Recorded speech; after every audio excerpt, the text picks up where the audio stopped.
The weather forecast with MTN. Hello, beautiful people. It's a pleasure to have you once again for the weather forecast. Happy Shan 2021 to all those who succeeded in making it to the different stadia and those behind their screens as we expect calm weather to dominate the entire nation with a minimum temperature that could reach 13 degrees, but in the northwest region we'll have a minimum of 15 degrees, as well as in the Adamo region, 18 degrees in the east region, 20 degrees in the center region, 22 degrees in the south region, and a maximum of 24 degrees in the littoral region. Let's take you now to the north region where no showers are expected in Gide, Garwa, Poli, and Choliri. The same weather condition to prevail in the morning. Next, we go to the west region where no precipitation will prevail. It will be partially cloudy both tonight and in the morning with a minimum temperature of 15 degrees. Let's end now with the southwest region where no showers are expected. Only in Manfi where clear skies will dominate, and in the morning it will be partially cloudy, but you can go on with your activities. Ladies and gentlemen, I invite you to visit Mount Cameroon. Have a good night. Stay blessed.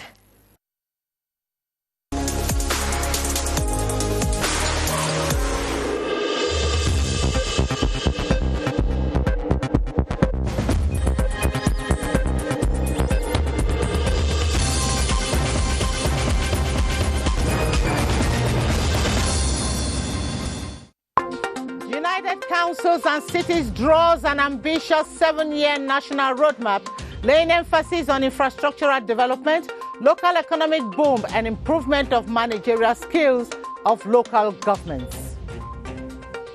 Territorial Administration boss Paul ATANGA on a security tour charges traditional rulers of the West region to be guarantors of Republican values, cautioning them to desist from petition writing.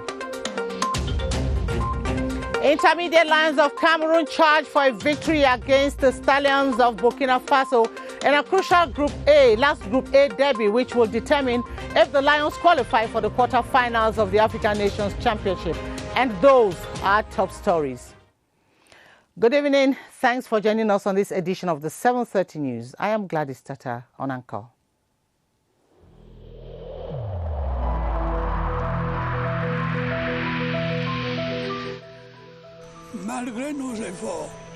Despite our efforts, COVID-19 plunged many families into mourning and seriously hampered the functioning of our economy and society.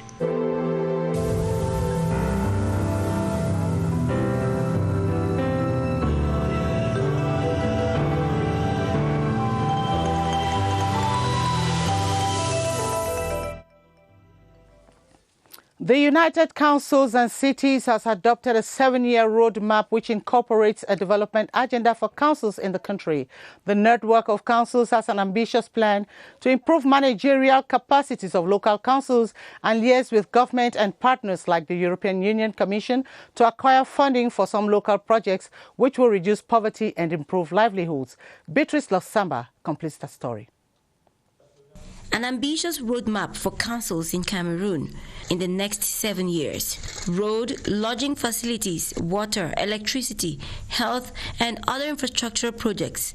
One of the stumbling blocks to achieving these projects has been lifted with a staggering 21,000 billion CFA francs put at the disposal of councils of sub-Saharan Africa by the European Union Commission. Our negotiation with European Union for building the capacity of our councils, our members, and to develop a local economy and to reinforce the plaidoyer with the state to accelerate the decentralization.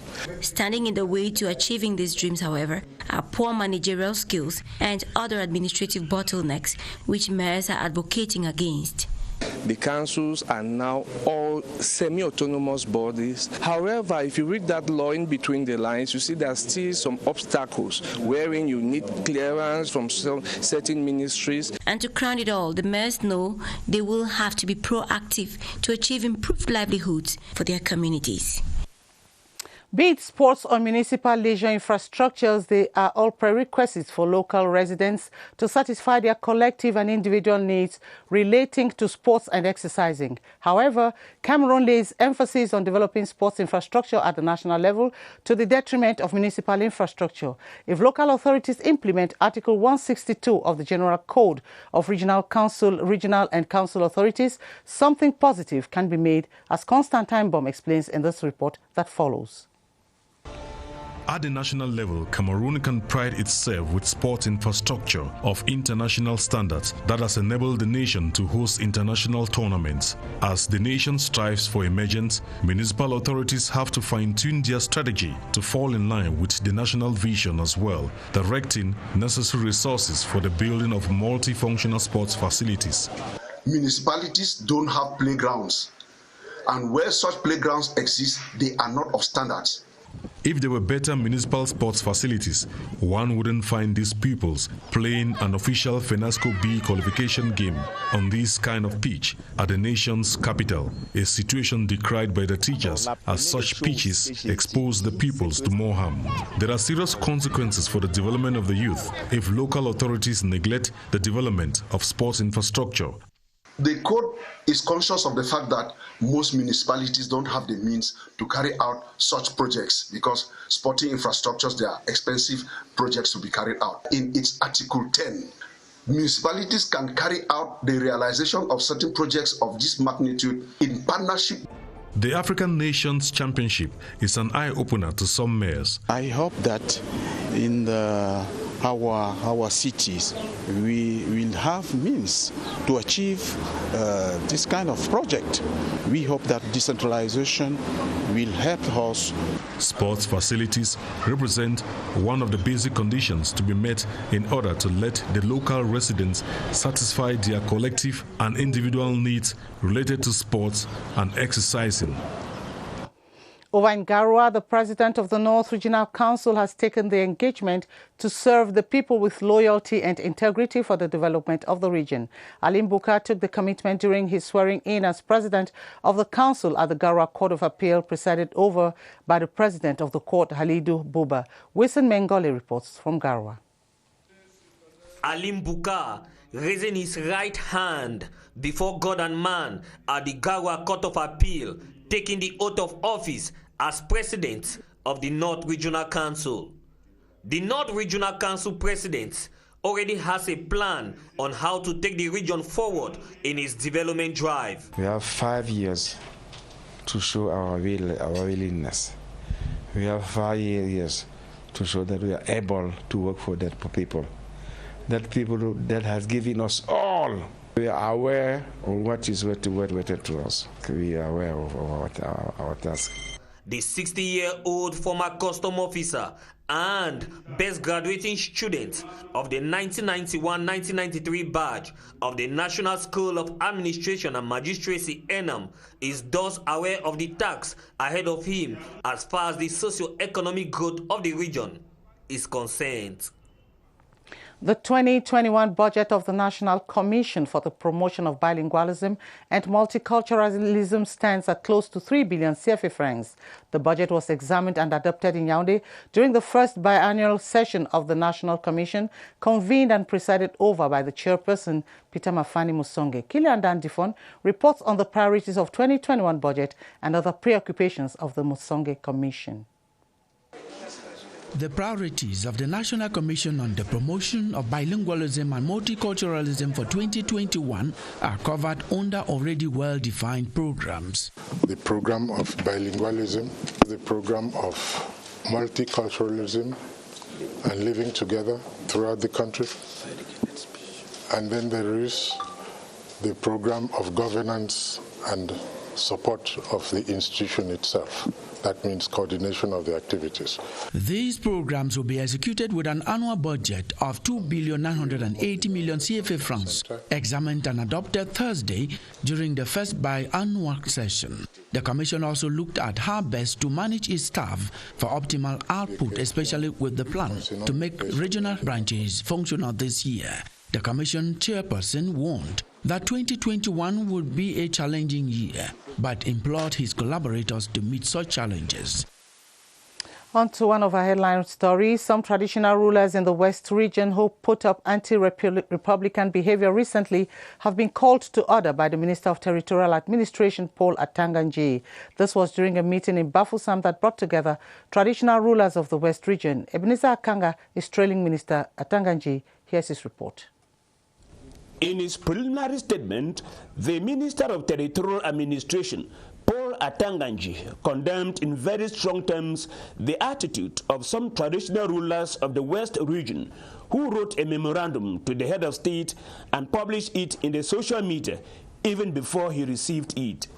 The minister went further to say that the content of the memorandum that was like instructions to the head of state was the political program of a party whose leader is from the West region. Paul ATANGA told the custodians of traditions that President Paul Biya protects traditional chieftaincy because he believes traditional rulers should be given authority. So the traditional rulers should in turn merit such consideration through responsible and republican behavior. The minister reminded the traditional rulers that as auxiliaries of the administration, they have to work with and not against the administration. Paul ATANGA said that he is putting back into his pocket the yellow card he brought to warn recalcitrant traditional rulers with the hope that things have been set straight. Africa, Africa, Africa, we are champions. The intermediate Lions of Cameroon have started training ahead of their third group game against the Stallions of Burkina Faso. Martin Tungupile and the squad had a warm-up this morning at the Olembe Annex A Stadium. Romeo Kenny was equally there and put together the following report. A moment of fun with friends and family members. Minutes later, the troops are en route for a warm-up session at the Annex A Stadium. The lone training session of the day is slated for morning. It is segregated into three phases. Those who featured against Mali are subjected to muscular relaxations. Substitutes are entered to succumb to full-time exercises in order to keep form like their mate.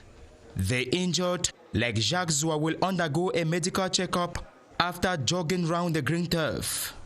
The squad's most crucial group game comes up against the Stallions of Burkina Faso. Until now, the attacking armada has been naive, producing no goal. Something the gaffer, Martin Tungupile, has kept fine-tuning solutions. Goalies are working on better methodologies on keeping clean sheets.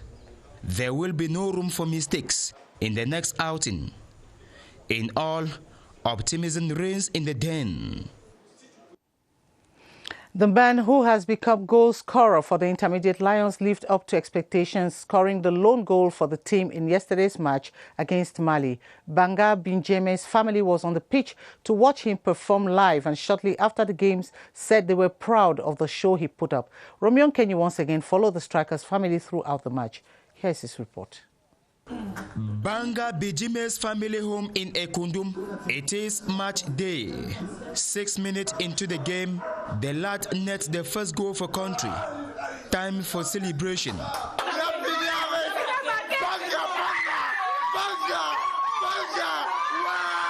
The joy was so much. We were so happy, proud, because it's not everyone's brother that passes at the television and scores the lone goal for the team. It has always been their brother's dream to become a great footballer.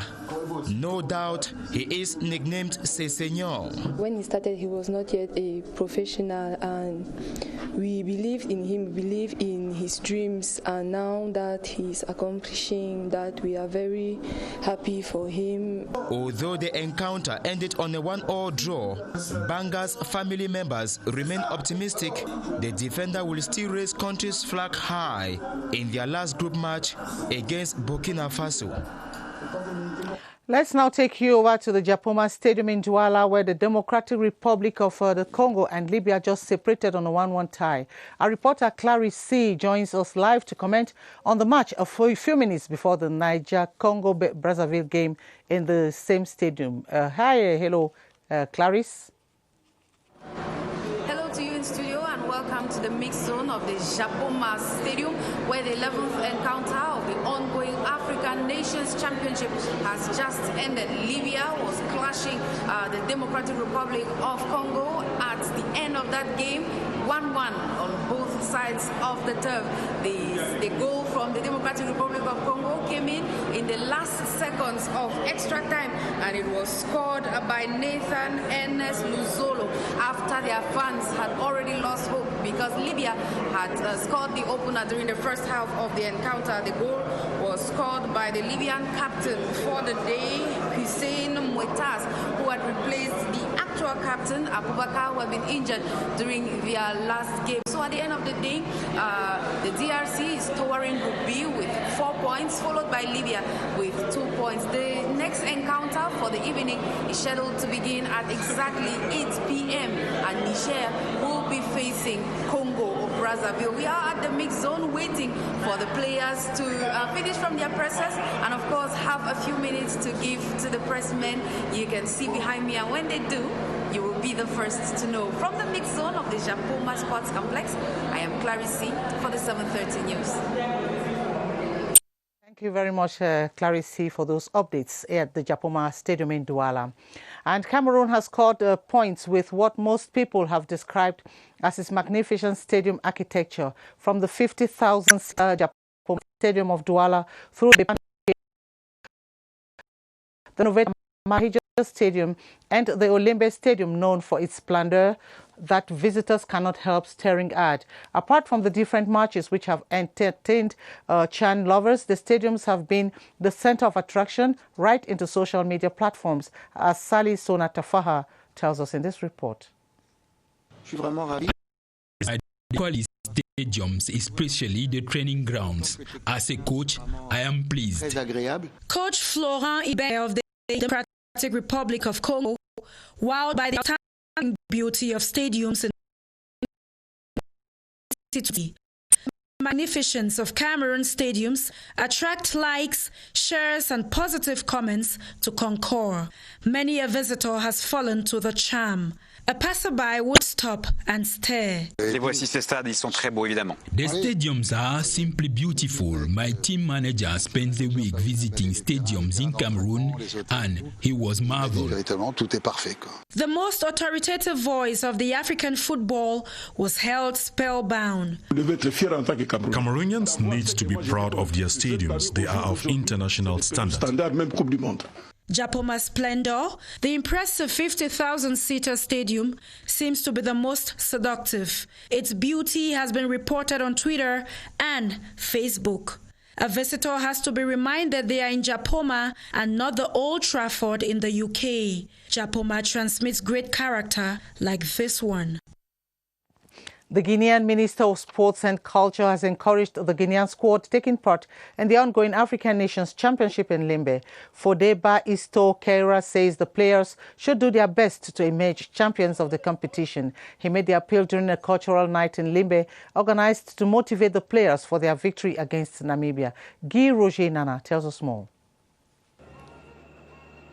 Namibia had suffered excruciating pain in the hands of their first opponents in the CHAN 2021. Their first football match in Limbe will not be forgotten anytime soon. Guinea beat them by 3-0. Ever since, the Guineans had been doing everything to maintain the high spirits of the team.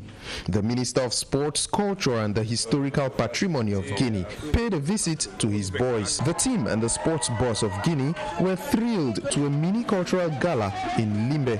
This cultural show is a beautiful surprise to us. We were thrilled by the diversity of the musical instruments and even the music. This activity was aimed at giving out a piece of Cameroon's hospitality to the guests while celebrating their first major victory. Guinea's next game will be against Zambia on the 23rd of January.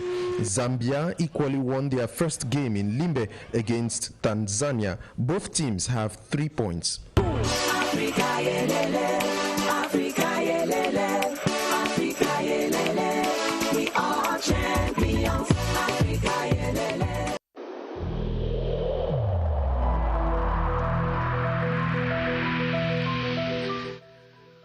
I urge you once again to put on your face masks, to wash your hands regularly, and to consult a physician or any other health personnel if you notice any symptoms.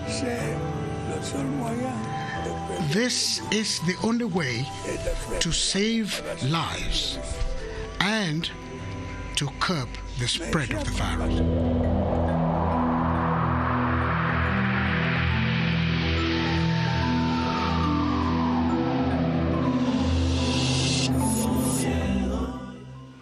Players and officials of the participating teams at the ongoing African Nations Championship are accompanied throughout the competition by security officers and guides who are subjected to routine COVID-19 screening every 48 hours. Just how is this method effective? Get explanations from Dr. Leonard Ewane with Baldwin Sama standing by. Hello, Baldwin. Good evening and welcome to the Bepanda Omnisport Stadium, where at times we think that screening for COVID-19 during this ongoing African Nations Championship is limited just to players and officials of the different participating teams, forgetting to know that there are persons who work around them, like these liaison officers and security persons who work very closely with the different delegations. Are they equally screened alongside the players and officials? We find out from our guest tonight, Leonard Ewane, field epidemiologist. Once more, good evening to you. Good evening, Mr. Sama. Are all these persons, security guards, liaison officers who work around the different delegations, are they systematically screened for COVID-19 when these players and officials are equally subjected to that? Yeah, Mr. Sama. All these actors who take part in the competition were screened according to the regulations. Even those people who don't take part in the activities at the level of the stadium and who are part of the interventions, maybe at the level of the hotel, at the level of those who liaise with officers or with delegations, all of these persons, including the security guys, were all tested. What we have noticed is that some of these barrier measures, from the first matches were not all that respected. There are some people who put on their masks who could not fit it very well. And we have, since we trained so many people who were supposed to take part in the competition, these people are in the different stadia, so they move around, and when they discover that those barrier measures are not respected, they keep on sensitizing. Thank you so much for all those explanations. The different security guards, liaison officers who work with the different teams in Japoma and Bepanda here in the nation's economic capital, they are systematically subjected to screening for COVID-19, just as it is the case with the different players and officials throughout the ongoing African Nations Championship. Back to you, Gladys Tata. Thanks for those updates, Baldwin Sama. Internal and external officials of the Ministry of Public Works have taken the commitment to harmonize and reduce the cost of road construction projects and use local materials to stabilize earth roots for longer periods. They took the resolution at the end of their annual conference via video conferencing coordinated from Yaoundé by Minister Emmanuel Nganu Jumesi. Joyce Kimbi-Forwaju with the details. 3 days of introspection on their professional aptitude. External and internal officials of the Ministry of Public Works came out with resolutions to better stabilize earth roads with local material for longer resistance during both the rainy and dry seasons. Reduction and harmonization of road construction costs in the country, and the empowerment of regional delegates to be more proactive in identifying degraded roads in support of decentralized collectivity in the realization of road infrastructure.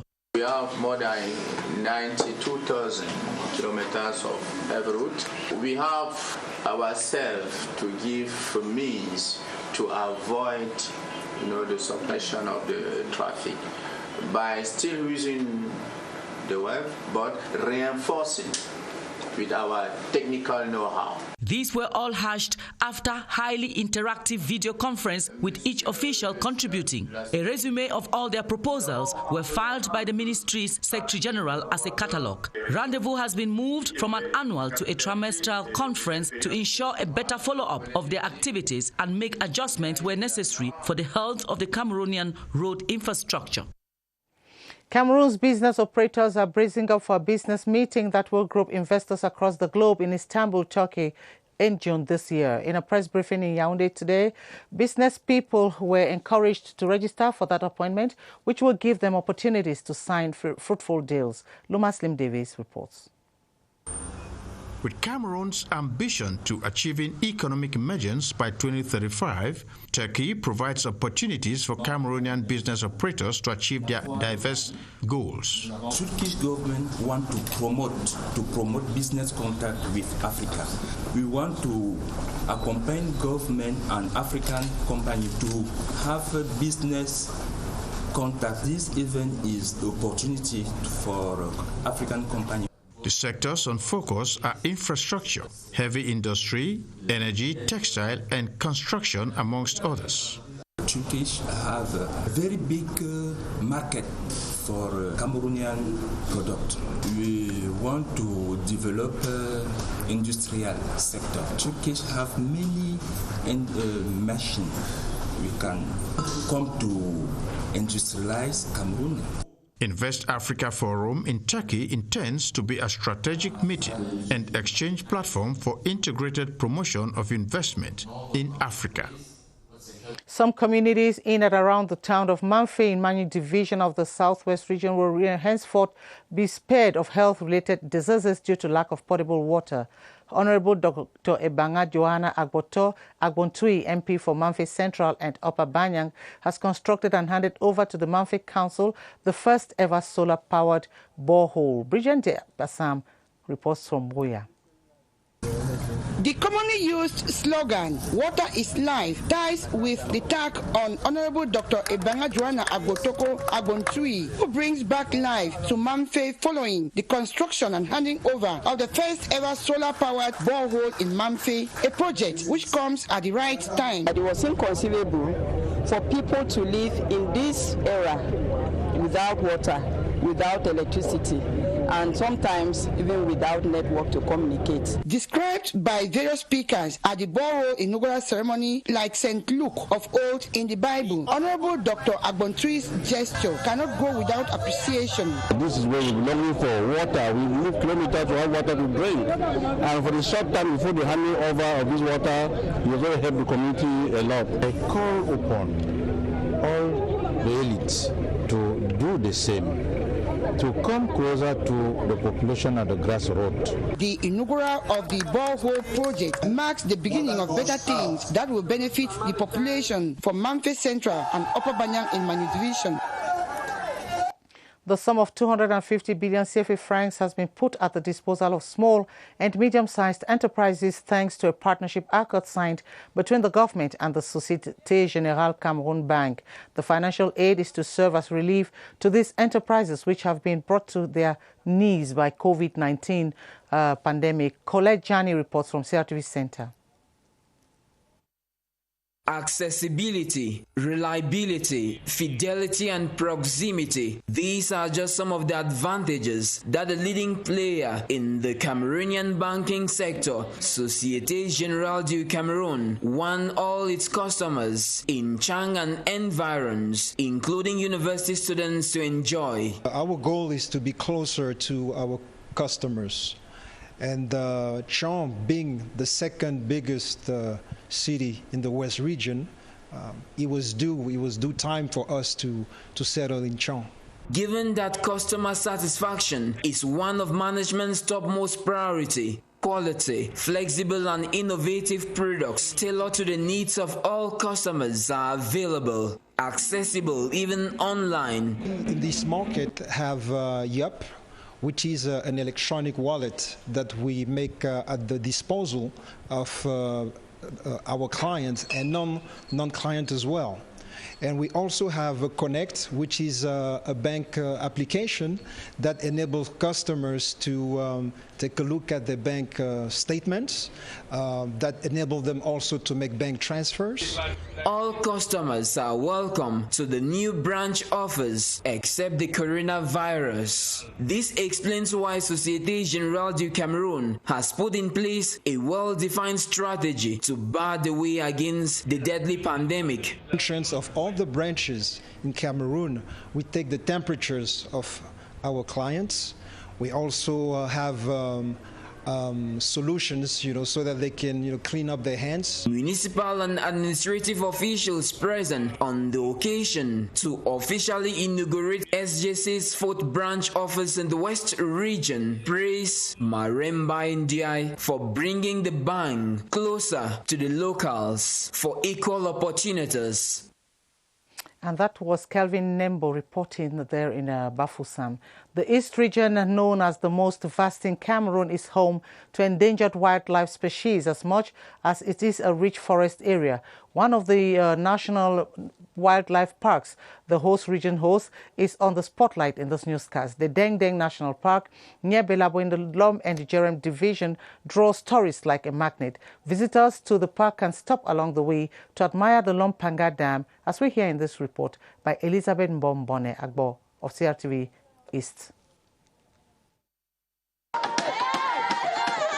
A one-time habitation of the Baka, today a touristic attraction to all. The Ndendeng National Park, situated in the Lom and Jerem division, was created as an environmental compensation of the Lompanga Dam. The Ndendeng National Park was created by a prime ministerial decree in 2010. It covered a surface area of over 52,000 hectares. In April 2013, the park was extended to over 58,000 hectares. The northern area, being the forest zone, harbors different species of animals, including the chimpanzees, the gorillas, the monkeys, and lots of others. To admire the gorillas and chimpanzees, who are a main attraction in this park, it is preferable during the day. The savannah zone in the southern area is an embodiment of beauty with an imposing rock that covers a large surface area. Tourists and researchers who visit the Ndendeng National Park seem to have a feel as they are directly in contact with nature. The gentle breeze that emanates from the fall renders it even more captivating to the eyes. It is a must-go area to all. And those beautiful images there from the East region draws the curtains on this edition of the 7:30 News. Join Adele Mbala at 8:30 for the news in French. I'll be back as from Monday. Until then, the technical crew join me in wishing you a pleasant week. Good night.